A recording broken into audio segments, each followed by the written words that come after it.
Hello students, आज की इस वीडियो में हम कंटिन्यू कर रहे हैं सेक्शन 5.3 से। तो नेक्स्ट यूनिट है आपकी 5.3 कॉन्टिन्यूअस फंक्शन ऑन इंटरवल्स। सो इसमें फर्स्ट डेफिनेशन जो हम इंट्रोड्यूस कर रहे हैं वो है bounded function. Bounded function, what is bounded function? A function f from a to r is said to be bounded if there exists m greater than 0 such that mod of fx less than m। Less than m भी लिख सकते हैं, less than equal to m भी लिख सकते हैं, उससे कोई इशू नहीं है। Less than m for all x belonging to domain. तो अगर आपका फंक्शन ऐसा है कि उसका मॉडुलस लेस देन है किसी एक फिक्स असाइंड नंबर से for every element in the domain, then function is said to be bounded function. Example देखिए, जैसे फॉर एग्जांपल मैं ये फंक्शन ले लेता हूं x स्क्वायर और डोमेन रख लेता हूं ये 0 से लेकर 4 तक। तो क्या मैं कह सकता हूं ये बाउंडेड है? तो मैं कब कह सकता हूं बाउंडेड? जब मुझे कोई m मिल जाए। तो सपोज m इज 20, तो mod of fx is less than equal to 20 है for all x belonging to domain. इसका नाम मैं a रख देता हूं। So can I say my function value is always less than equal to 20? Modulus of function value is less than equal to 20? Yes. अगर आप analyse करें तो इसकी जो हाईएस्ट वैल्यू आ रही है वो 16 आएगी। एक और एग्जांपल लेते हैं, सिंपल सा एग्जांपल बट नेगेटिव नंबर्स के साथ डील करते हैं। सपोज ये केस है, तो आप सोचो कि इसमें मैक्सिमम वैल्यू क्या है। बहुत सिंपल सा एग्जांपल लिया है मैंने, इंक्रीजिंग फंक्शन है। So maximum value is 4 at x is equal to 3 and what is the minimum value? Minimum value is 9। जब आप x की वैल्यू -10 लिखेंगे तो 9। So what is m? So m is little carefully you have to decide, क्योंकि आपको modulus लेना है। तो मॉडुलस लेना है तो आपको देखना पड़ेगा जो -9 आ रहा था, जब मॉड लेंगे तो वो 9 बन जाएगा। तो नेगेटिव नंबर्स का भी थोड़ा ध्यान रखना। This is true for all x belonging to, suppose this is a, so this is another example of bounded function. इस डेफिनेशन को थोड़ा अल्टर करते हैं। बाउंडेड फंक्शन, बाउंडेड फंक्शन को आप ऐसे लिख सकते हो, a function f a to r is bounded if there exist two real numbers just such that fx is lies between a and b। Equal to भी लगा सकते हैं, वो कोई इशू नहीं है, और all x belonging to domain.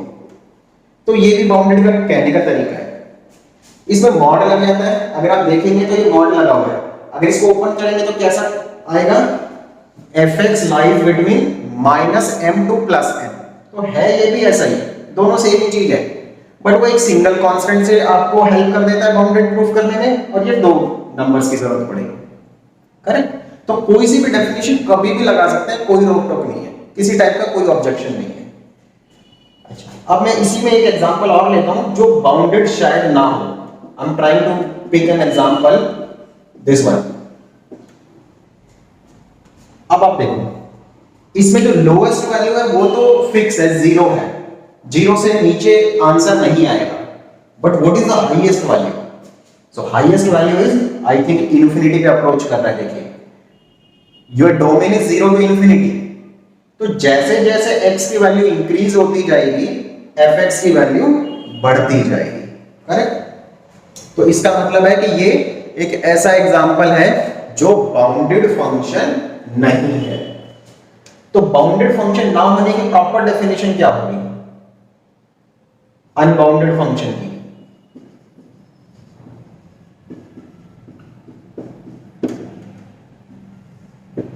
तो दो तरीके हैं, या तो इस फॉर्म में डेफिनेशन दे सकते हैं या इस फॉर्म में। इस फॉर्म में देंगे तो हमें कहना पड़ेगा कि या तो वो माइनस इन्फिनिटी की तरफ मूव करता जा रहा है या फिर प्लस इन्फिनिटी। तो अभी फिलहाल मैं करंट के लिए यही वाली डेफिनेशन दे रहा हूं, a function f from a to r is not bounded if for each m greater than 0। मतलब कोई सा भी ले लो m, यहां देखो each है, वहां सम होता है, देयर एग्जिस्ट होता है, मतलब कोई भी m ये कंडीशन सेटिस्फाई नहीं करेगा, ये हमें बताना है। तो उसके जो मैथमेटिकल सिंबल है वो कैसे होंगे? If for each m greater than 0 there exists some number in the domain, there exists लिखा है, तो x कोई एक पर्टिकुलर नंबर है, अगर आप चाहें तो यहां पर x नॉट बोल सकते हैं ताकि कांस्टेंट की फीलिंग आए। so there exists x not belong to a such that mod of fx not is greater than m, या greater than equal to m, doesn't matter, no issue, equal लगाए नहीं लगाए कोई फर्क नहीं पड़ता।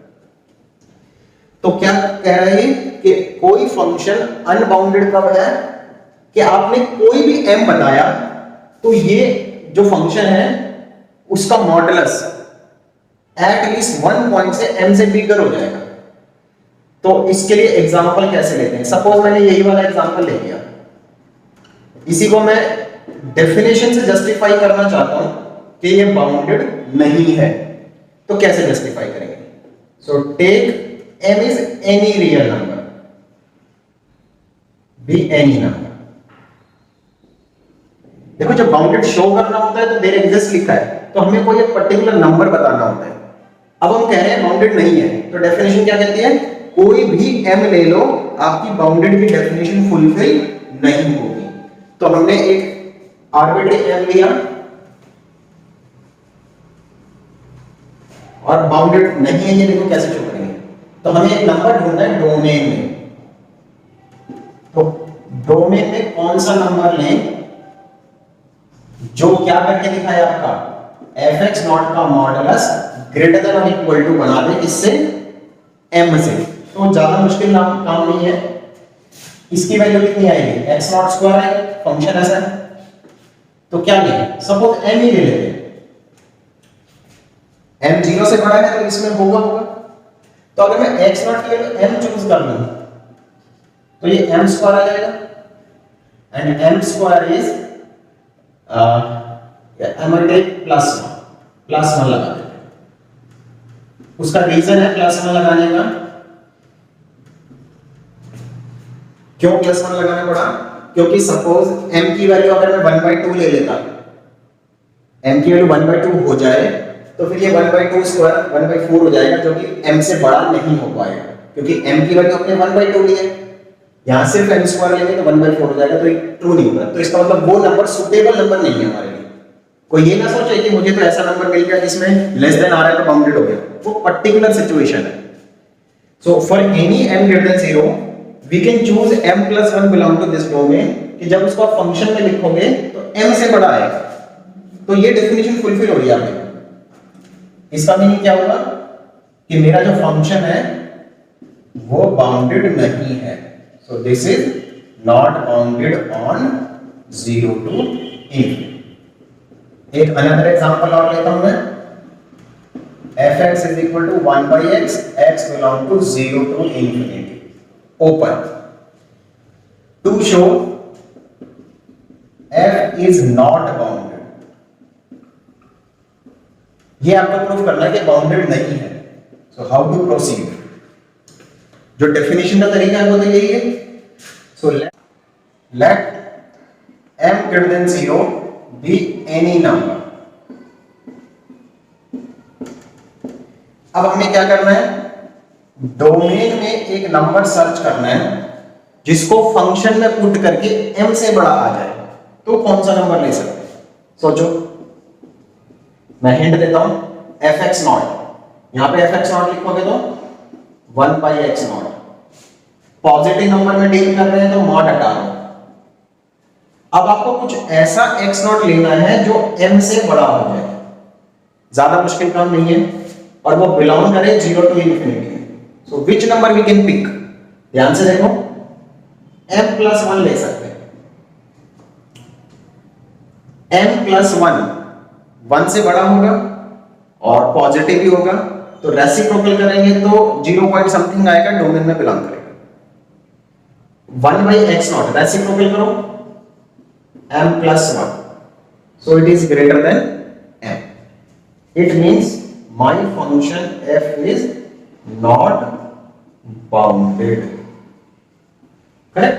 बाउंडेड का मतलब होता है कि भाई लिमिट हो जाए उसकी मैक्सिमम, कि भाई हम कह दें कि इससे ऊपर नहीं जा पाएगा। वैसे देखो, ये देख के भी पता चल रहा है, अगर आप इसमें 0 पे लिमिट निकालो, राइट हैंड लिमिट, तो इन्फिनिटी पे जा रहा है, इसका मतलब लिमिट प्लस इन्फिनिटी है। इसी से पता चल जाता है आइडिया कि वो अनबाउंडेड होगा इन अराउंड 0 के आसपास प्रॉब्लम क्रिएट करेगा। और जो प्रॉपर डेफिनेशन है फुलफिल करने के लिए वो आपके पास ये है। इसके बाद हम एक थ्योरम पढ़ रहे हैं जिसका टाइटल है बाउंडेडनेस थ्योरम। इस सेक्शन में जो थ्योरम्स हैं वो बहुत इंपॉर्टेंट थ्योरम है एग्जामिनेशन पॉइंट ऑफ व्यू से। 5.3.2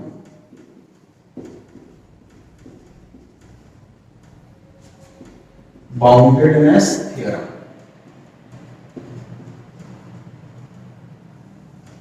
क्या कहता है? Let f close interval ab to r be a continuous function.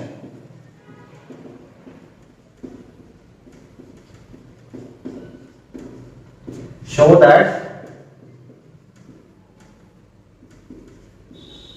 that f is bounded on domain. Correct? तो ये आपका थ्योरम है कि f कंटिन्यूअस है क्लोज इंटरवल ab में, तो प्रूफ करो f continuous, f bounded function है। बुक की लैंग्वेज से थोड़ा सा मॉडिफाई कर दिया मैंने। प्रूफ। इस सेक्शन में जितनी भी थ्योरम्स है ना, वो एग्जामिनेशन पॉइंट ऑफ व्यू से बहुत इंपॉर्टेंट है और मैथमेटिक्स में भी बहुत यूजफुल है। जैसे जैसे आप एनालिसिस का सेक्शन बढ़ाते जाएंगे, नेक्स्ट आगे फ्यूचर में पढ़ेंगे नेक्स्ट सेमेस्टर में एनालिसिस, तो ये ऐसा सेट ऑफ थ्योरम्स है जो फ्रीक्वेंटली यूज होगा। बाउंडेडनेस थ्योरम है, इसके बाद और भी है 3-4 थ्योरम, तो जैसे जैसे अभी आगे पढ़ेंगे तो आप नाम देखते जाएंगे। तो हम कॉन्ट्राडिक्टरी मेथड से इसको शो करेंगे। Let if possible f is not bounded. Okay, so this f is not bounded, so this implies for each n belonging to natural number there exists a number xn in the domain such that mod fxn is greater than n या फिर greater than equal to n। इस तरीके से आपने लिखा। ये कैसे आया? जो अभी हमने बाउंडेड की डेफिनेशन पढ़ी थी उसमें क्या लिखा था कि आप कोई भी नंबर m लेंगे तो उसको, तो डोमेन में आपको एक नंबर मिल जाएगा जिसको फंक्शन में पुट कर ग्रेटर देन m आएगा। तो ये PMI से एक्चुअली ये स्टेटमेंट आया। अगर हम 1 चूज करते हैं तो पॉइंट का नाम मिलता x1 डोमेन में, mod fx1 ग्रेटर देन 1। अगर हम m की वैल्यू 2 चूज करें तो हम कह रहे हैं कि डोमेन में एक और नंबर मिलेगा जिसका नाम है x2 such that mod fx2 greater than 2, और ऐसे चलते जाएगा। तो लास्ट में बोलेंगे by PMI there exist a sequence. तो आप चाहे तो वो सब लिख सकते हैं बट लेंथ बढ़ जाएगी, एग्जामिनेशन पॉइंट ऑफ व्यू से इतना सफिशिएंट है। तो जो अभी मैंने बोल के बताया वो जस्ट सिर्फ और आपकी अंडरस्टैंडिंग के लिए है कि ये पॉइंट आया कैसे, क्योंकि पॉइंट सीक्वेंस के फॉर्म में दिख रहा है ना, तो कोई बच्चा सोच सकता है कि भी पॉइंट मिलता है लेकिन यहाँ तो सीक्वेंस मिल गई। तो वो सीक्वेंस कैसे मिली है कि जो m लेते थे हम उसमें m के लिए 1 2 3 4 ऐसे लिखे जाएंगे, तो नए नए पॉइंट मिलते जाएंगे जो अनबाउंडेड की डेफिनेशन सैटिस्फाई करेंगे, अनबाउंडेड की। तो फिर वो जो पॉइंट्स मिले हैं x1 x2 x3 वो एक सीक्वेंस बन गई और वो सीक्वेंस इस प्रॉपर्टी को सेटिस्फाई करेगी। करेक्ट? अब देखो since xn belonging to a comma b, that is xn lies between a and b for all n, therefore xn is bounded sequence।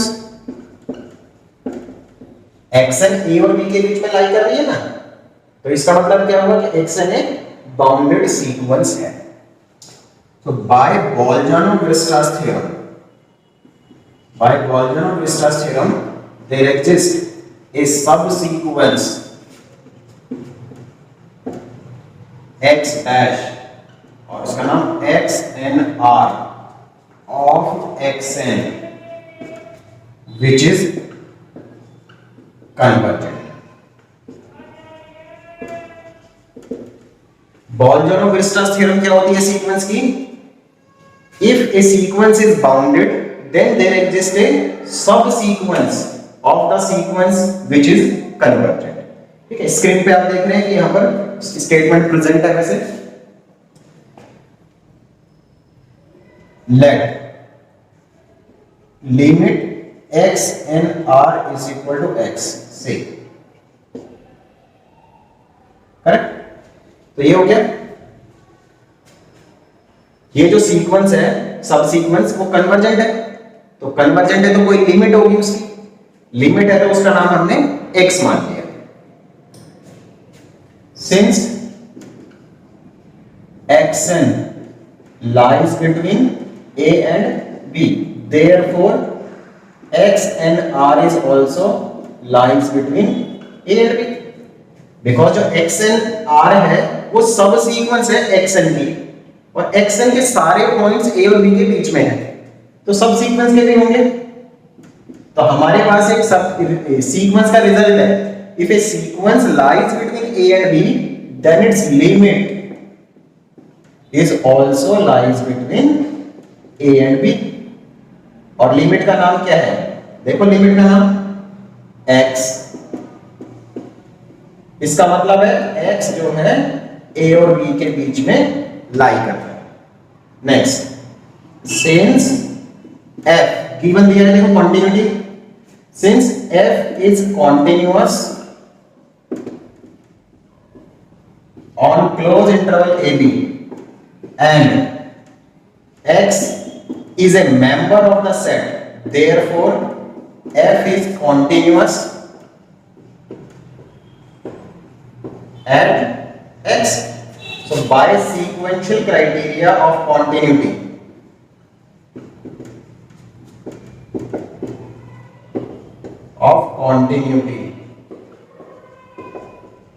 we have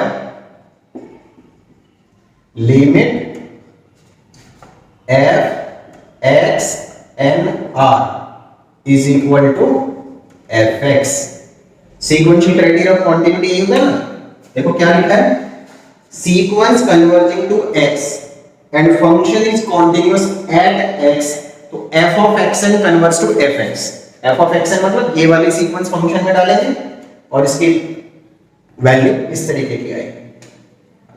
since so this implies इस sequence की limit मिल रही है, इसका मतलब क्या हुआ, fxnr जो ये सीक्वेंस है is a bounded sequence।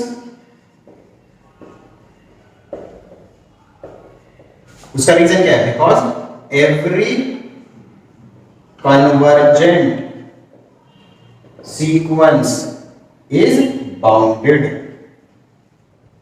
Correct? ये सीक्वेंस का स्टैंडर्ड रिजल्ट है, every convergent sequence is bounded sequence. तो यहां से आपको मिल गया कि बाउंडेड है। अब इसमें एक देखो यहां कॉन्ट्राडिक्शन कैसे आएगी, एक मिनट। सो फ्रॉम वन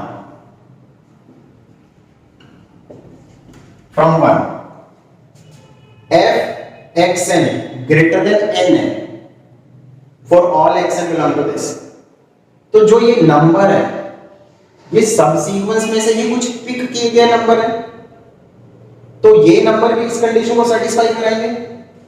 तो अगर हम यहां से देखेंगे तो क्या आ जाएगा, f x n r is greater than, देखो सबस्क्रिप्ट वाली वैल्यू यहां लिखी गई है, तो this is greater than n r. अच्छा, ये रिजल्ट होता है सब सीक्वेंस में कि एन आर जो होता है वो ग्रेटर देन आर होता है। अब यहां से आपको क्या मिलेगा,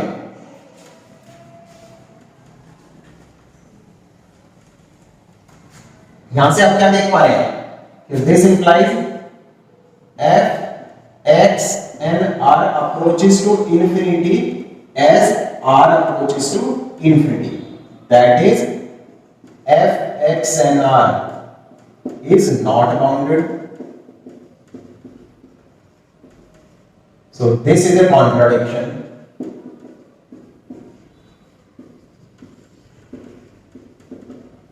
2 2, इसको 2 मार्क कर देते हैं, करेक्ट, क्योंकि अभी अभी हमने प्रूफ किया था कि ये सीक्वेंस बाउंडेड है और फर्स्ट इक्वेशन से कंक्लूड हो रहा है कि बाउंडेड नहीं है। So our assumption was wrong. So our assumption was wrong and hence f is bounded on closed interval a। जो हमने स्टार्टिंग में लेट किया था कि बाउंडेड नहीं है, तो वो स्टेटमेंट सही नहीं है, तो गिवन फंक्शन बाउंडेड है। तो आप इस स्टेटमेंट को याद कैसे रखेंगे, आपको सिर्फ इतना से याद रखना है कि अगर आपके पास क्लोज्ड एंड बाउंडेड इंटरवल है, क्लोज्ड एंड बाउंडेड इंटरवल है और फंक्शन कंटीन्यूअस है, तो फंक्शन बाउंडेड होता है। ओके, अब इसमें हम एक इंपॉर्टेंट रिमार्क लिख रहे हैं, बहुत इंपॉर्टेंट है। क्या इसमें देखो कंडीशन क्या क्या चाहिए होती है,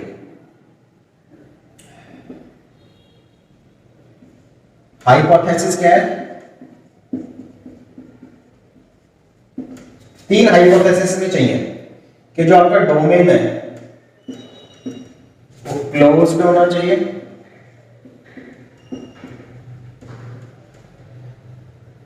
number 2 domain is bounded interval, and third F is continuous. तो जो कंक्लूजन है वो क्या है, कंक्लूजन है f इज बाउंडेड। मींस अगर ये 3 प्रॉपर्टी सेटिस्फाई हो जाती हैं तो हम कहते हैं कि f बाउंडेड होगा। So show by an example, इससे क्वेश्चन बना रहे हैं, show by an example that conclusion may not hold if any of the hypothesis is dropped। अगर एक भी कंडीशन छोड़ दें तीनों में से तो कंक्लूजन फेल हो सकता है। कंक्लूजन फेल होने का मतलब क्या है कि हो सकता है कि फंक्शन बाउंडेड ना हो। तो हमें 3 एग्जांपल देने हैं तीनों हाइपोथेसिस के रिगार्डिंग। एग्जांपल 1 चूज कर रहे हैं ये वाला कि डोमेन क्लोज इंटरवल ना हो तो क्या होगा। तो मैं फंक्शन ले रहा हूं, क्वेश्चन ले रहा हूं ये वाला 0 टू इंफिनिटी, नहीं क्लोज, आपको क्लोज वाला मिस करना है तो क्लोज वाला मिस करते हैं, दिस वन। इस तरीके से ले लिया हमने ये क्वेश्चन, ठीक है। अब इसमें फंक्शन क्या चूज कर रहे हैं, fx is equal to 1/x। तो आप देख रहे हैं कि जो मैंने डोमेन दिया है वो कैसा है, वो क्लोज इंटरवल नहीं है, बाउंडेड है। बाउंडेड है ना, ये 0 से 5 तक ही है इंटरवल, तो बाउंडेड है। फंक्शन कंटीन्यूअस है क्या, yes, clearly f is continuous in 0,5। एक कंडीशन, दूसरा 0,5 is bounded, and third 0,5 is not closed. ये वाली कंडीशन फेल हो गई, तो क्या कंक्लूजन ट्रू है? So now we will show it is not bounded.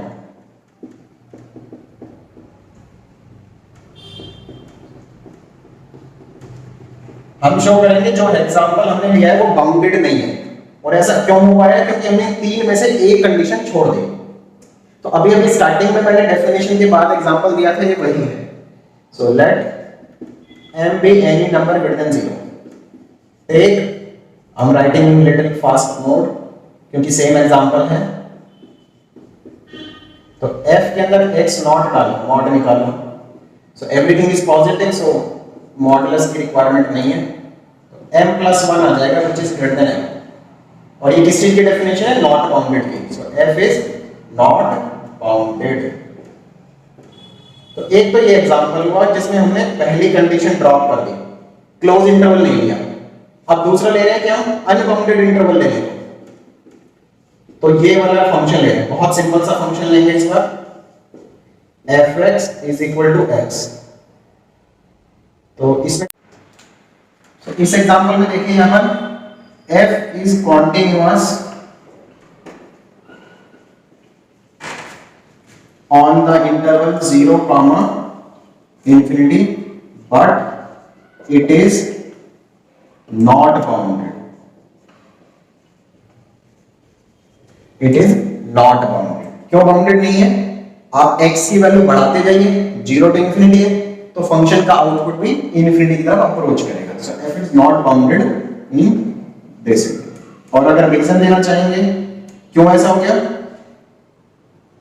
Because ऐसा क्यों हुआ, उसका रीजन क्या है? Because this is not bounded.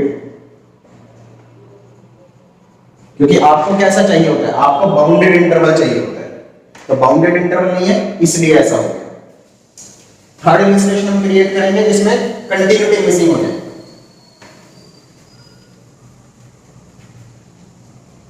तो थर्ड एग्जांपल है f is a function from 0, 1 to r. So fx is equal to 1 by x if this and some any number you can write. यहाँ पर कुछ भी number लिखने कोई फर्क नहीं पड़ता. तो यहाँ पर देखें कि जो क्लियरली डोमेन जो है ये क्लोज्ड एंड बाउंडेड इंटरवल है. करेक्ट? अच्छा, f is not continuous at 0. 0 पे कंटिन्यूस नहीं है, इवन 0 पे लिमिट भी सही से डिफाइन नहीं है, क्योंकि f0 की वैल्यू 1 है और जब 0 पे राइट लिमिट निकालेंगे तो वो प्लस इंफिनिटी आएगी. सो f is not continuous at 0. अब इसको बाउंडेड दिखाना है आपको, तो कैसे दिखाएंगे? क्लेम या to show f is not bounded. So solution I'm skipping, same as example 1. Same as example. ये 1 by x वाला जस्टिफाई किया था ना, तो सेम सोल्यूशन चलेगा क्योंकि 1 by x की हेल्प से ही हो जाएगा. तो ये फंक्शन बाउंडेड नहीं है. तो इस थ्योरम में आपके पास ये चीजें हैं. तो मैं समराइज कर देता हूं एक बार कि हमने अभी तक क्या पढ़ा इसमें. सबसे पहले हमने पढ़ा कि फंक्शन बाउंडेड की डेफिनेशन क्या होती है, बाउंडेड फंक्शन. उसके बाद अनबाउंडेड फंक्शन, और उन दोनों के एग्जांपल के कैसे जस्टिफाई करें वेदर फंक्शन इज बाउंडेड और नॉट. अनबाउंडेड का एग्जांपल, बाउंडेडनेस थ्योरम, और उसके बाद तीन एग्जांपल्स और पढ़े कि any of the hypothesis in boundedness theorem can not be dropped. मतलब अगर एक भी कंडीशन छोड़ दी हमने तो ऐसा हो सकता है कि फंक्शन बाउंडेड ना हो, तो वो कंपल्शन है, उसको रिलैक्स नहीं किया जा सकता. ओके, नेक्स्ट हमारी थ्योरम है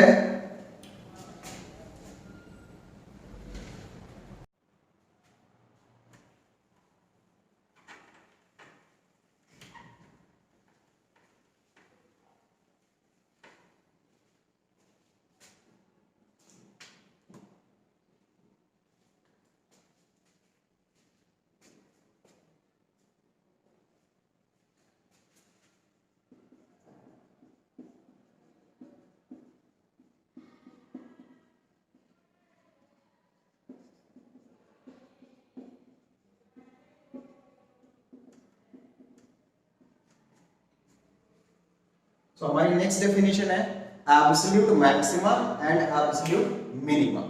तो absolute maxima and absolute minimum क्या होता है? So this is definition number 5.3.3.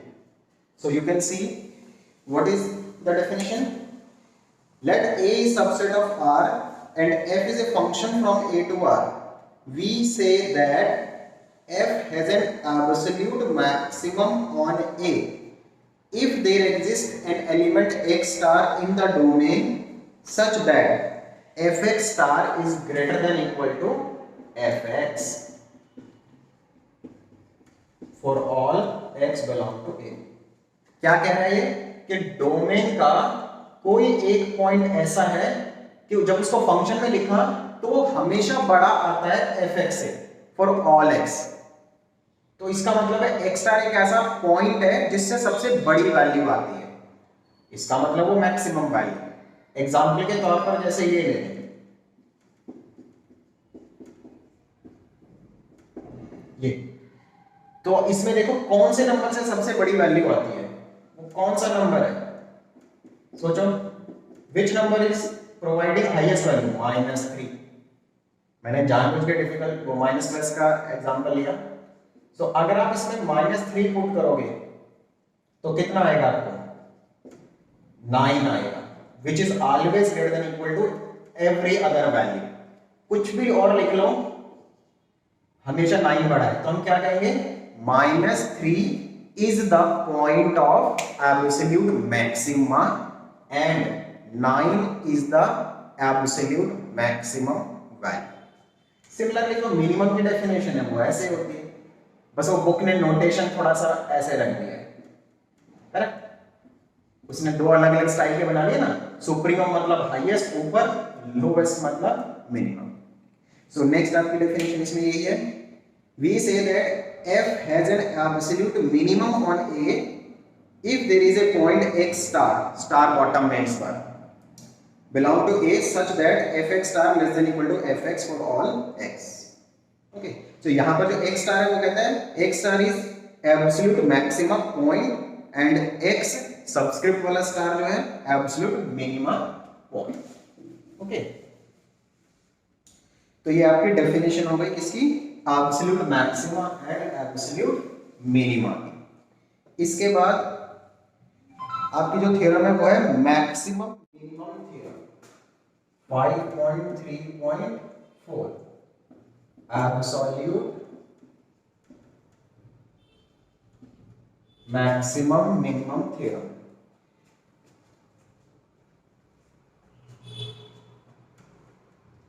इसके बाद आ रहा है maximum minimum theorem. So what is the statement? See the statement. Let I is a closed interval a comma b be a closed bounded interval and f is continuous on I. इन दोनों sentence को मैं combine करके लिखूं तो आपको ऐसे समझा सकता हूं कि ये जो फंक्शन है वो कॉन्टिन्यूअस फंक्शन है, करेक्ट? तो क्या कहता है? Then f has an absolute maximum and absolute minimum on I। क्या प्रूफ कर रहा है? कि f has absolute maximum in this domain. इस सेंटेंस का मतलब क्या है?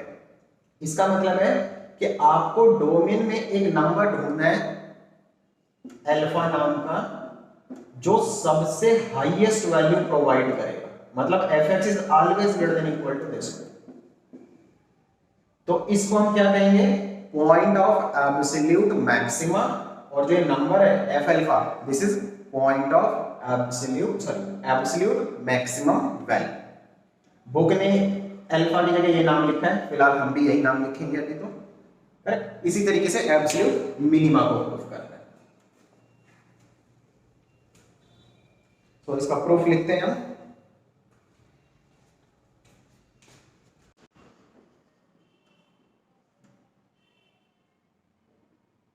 f ab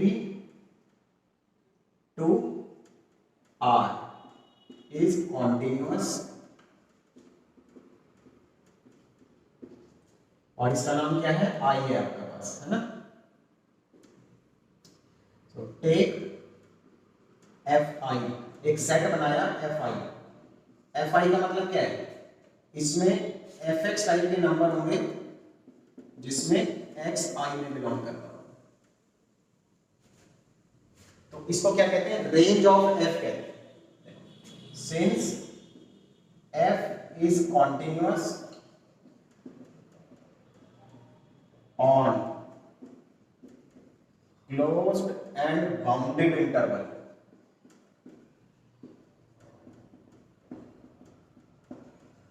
therefore by boundedness theorem,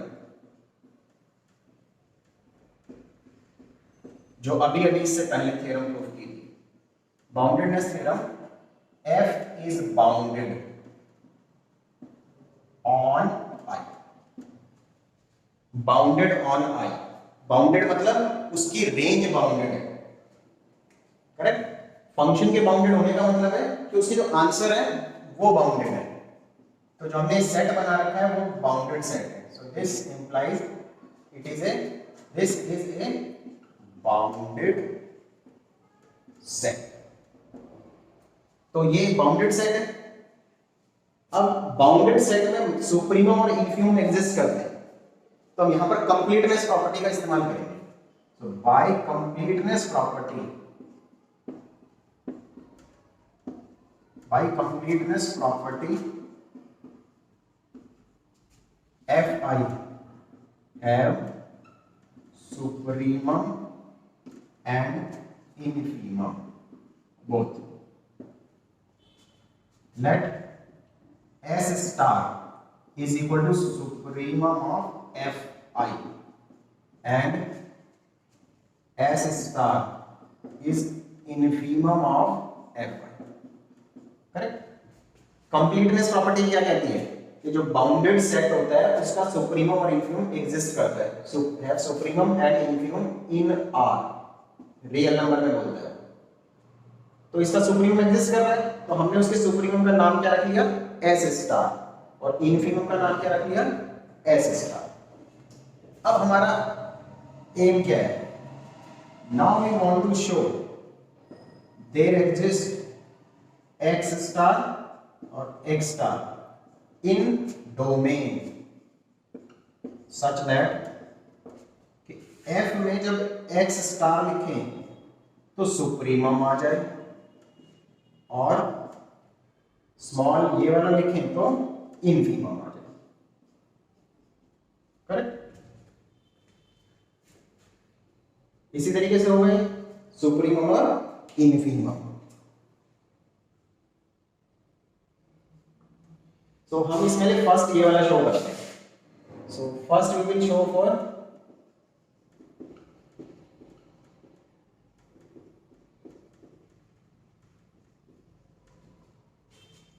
x star और maximum.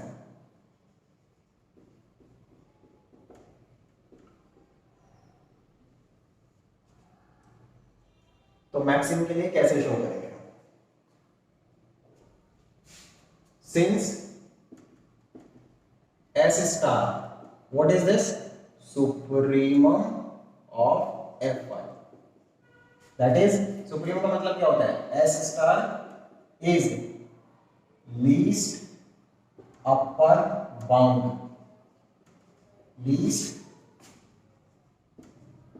upper bound of Fi. Hope so you know the definition of supremum and infimum. अब least upper bound है, supremum है ये, तो इसका मतलब क्या होता है, इसका कंक्लूजन कि अगर हम इसमें से कुछ भी माइनस कर दें तो ये अपर बाउंड नहीं रहेगा। देखो क्या लिखा है, लीस्ट अपर बाउंड, सबसे छोटा अपर बाउंड।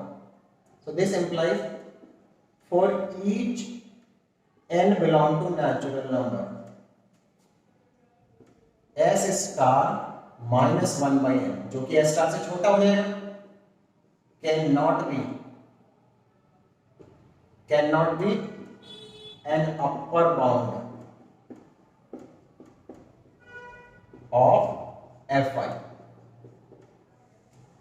ये लीस्ट अपर बाउंड है, लीस्ट अपर बाउंड मतलब सबसे छोटा अपर बाउंड, क्योंकि अपर बाउंड तो बहुत सारे हो सकते हैं, लेकिन जो सुप्रीमम होता है वो लीस्ट अपर बाउंड होता है। इसका मतलब उससे छोटा नंबर अगर आपने चूज किया तो वो बाउंडेड अपर बाउंड नहीं होगा।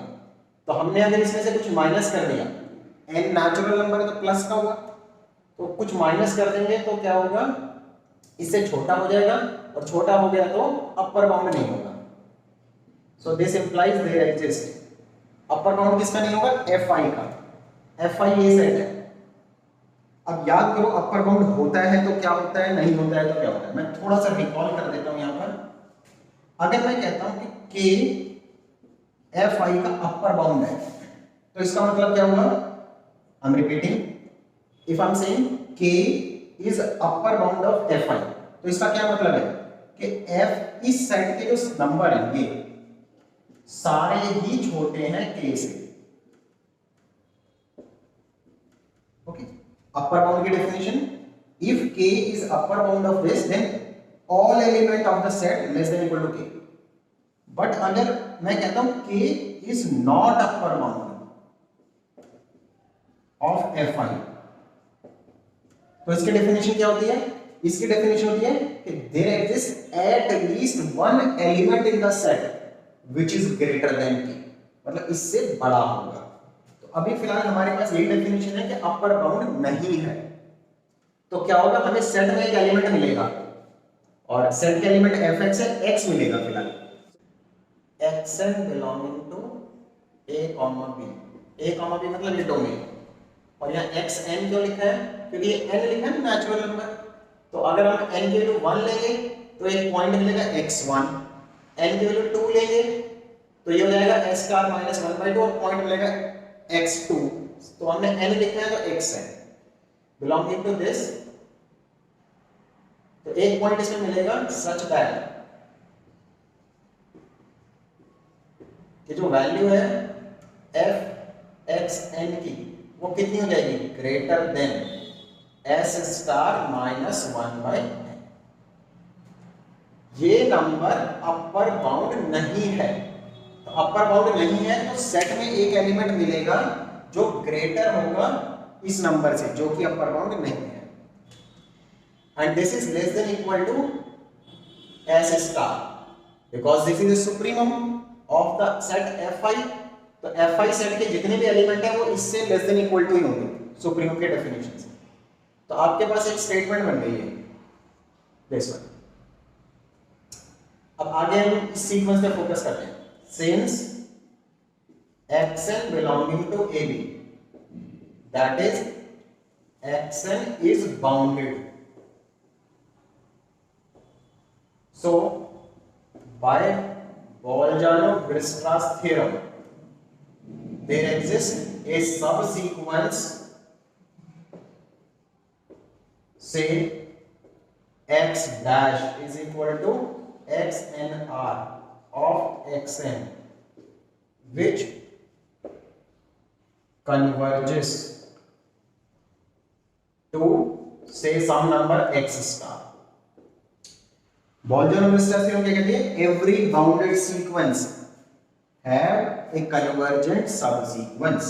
तो ये बाउंडेड सीक्वेंस है तो इसकी एक कन्वर्जेंट सबसीक्वेंस आपको मिलेगी जिसकी ये लिमिट ऐसी हो गई। अब देखिए जो xn है वो इसमें बिलोंग कर रहा है, so let me erase little bit, since xn lies between a and b therefore its subsequence also lies between a and b and its limit is also lies between a and b। and what is the limit, limit is this one x star, x star is lies between a and b, a and b। तो जो आपका ये number है x star वो belong कर रहा है set में, so it means x star belonging to a comma। now f is continuous on I, so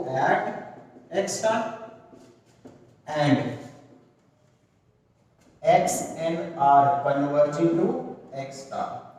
Therefore, by sequential criteria of continuity,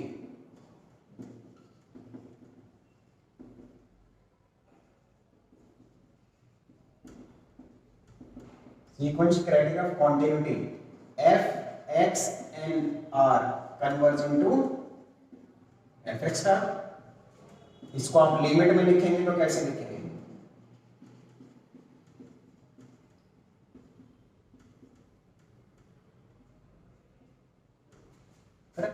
sequence में लिमिट लिखना कोई कंपलसरी नहीं होता, अदरवाइज लिखना है तो हाँ थोड़ा सा यहाँ पर चेंज है, n टेंड्स टू इंफिनिटी नहीं लिखेंगे, इस बात ध्यान रखें, r टेंड्स टू इंफिनिटी लिखेंगे, क्योंकि जो सब सीक्वेंस होती है ना उसका जो सबस्क्रिप्ट होता है वो n1 n2 n3 ऐसे होता है, तो ये वाला नंबर चलता है, करेक्ट? तो r टेंड्स टू इंफिनिटी होगा, या फिर छोड़ सकते हैं, कोई ऐसी जरूरी नहीं है।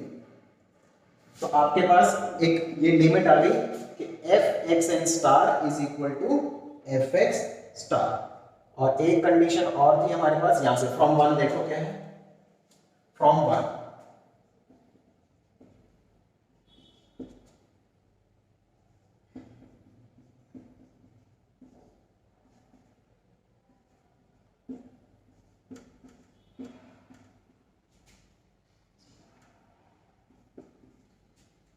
This is true for every xn, और जो हमने सब सीक्वेंस लिए हैं वो xn के ही एलिमेंट होते हैं, तो इसमें हम रिप्लेस कर देते हैं सब सीक्वेंस, तो replace n by nr, so it turn out to for सब sequence.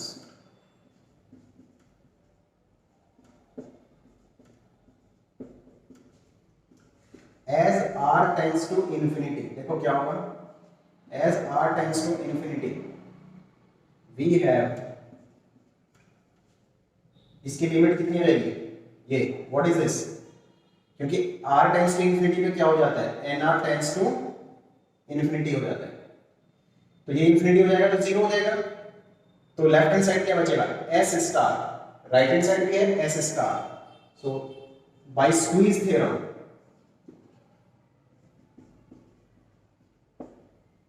This is equal to s star by squeeze theorem, correct? Squeeze theorem लगा ना। इस स्टेटमेंट में अगर मैं ये टेंड्स टू इंफिनिटी जा रहा है तो लेफ्ट हैंड साइड की जो सीक्वेंस है वो s स्टार पे कन्वर्ज कर रही है, ये भी s स्टार पे कन्वर्ज कर रहा है, तो मिडिल सीक्वेंस कहां होगी, s स्टार पे कन्वर्ज करेगी। अब अगर आप इन दोनों को कंबाइन करें 2 3 from 2 and 3,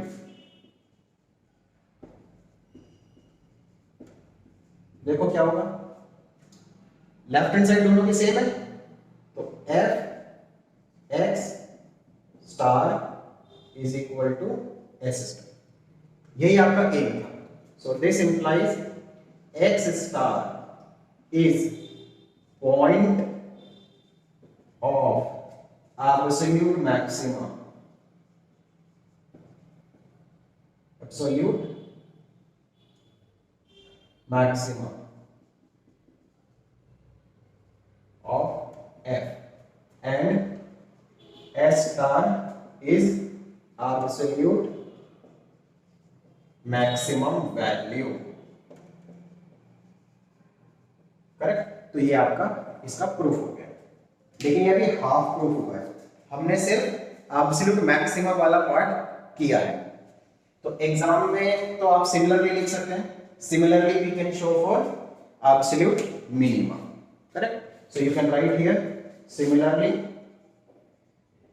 we can show for minimum,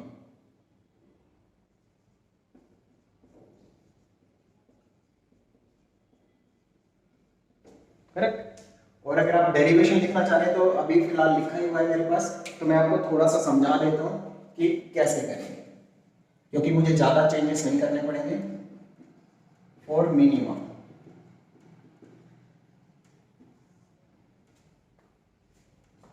तो मिनिमम में क्या करेंगे, आप कहेंगे कि आपके पास एक पॉइंट था s star which is infimum of the set, correct? Infimum क्या होता है, ग्रेटेस्ट लोअर बाउंड,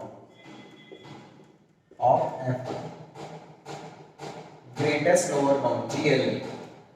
तो ग्रेटेस्ट लोअर बाउंड में क्या होता है कि उससे बड़ा नंबर अगर आप चूज कर लेंगे तो it can not be lower bound and rest is same. अब यहां पर आपको सीक्वेंस में ये सिचुएशन मिलेगी, this is the change.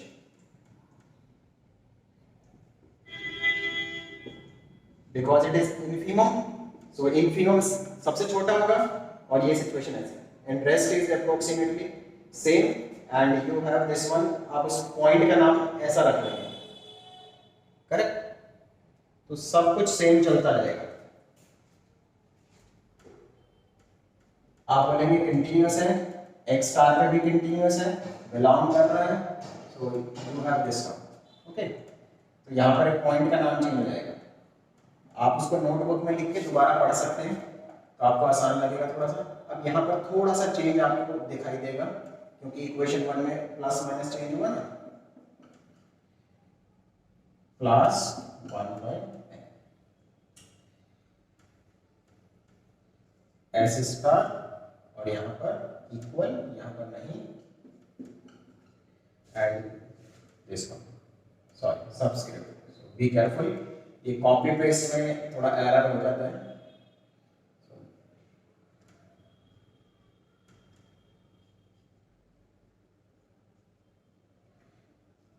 Changing x star is a point of absolute minimum, correct? Minimum, and this is absolute minimum value, correct? तो ये आपका प्रूफ हो जाएगा। एक बार इसको स्क्रीनशॉट लेके लिख सकते हैं नोटबुक में, और स्क्रीनशॉट लेके फिर उसके बाद पढ़ेंगे तो आपको सही से समझ आ जाएगा। अदरवाइज मैक्सिमम वाला पार्ट लिखना इनफ होता है, करेक्ट। सो आज की क्लास में हम सिर्फ इतना ही करेंगे, नेक्स्ट क्लास में मिलते हैं नेक्स्ट थ्योरम के साथ। तो आज के लिए इतना ही। Thanks for watching, please channel को सब्सक्राइब कीजिए।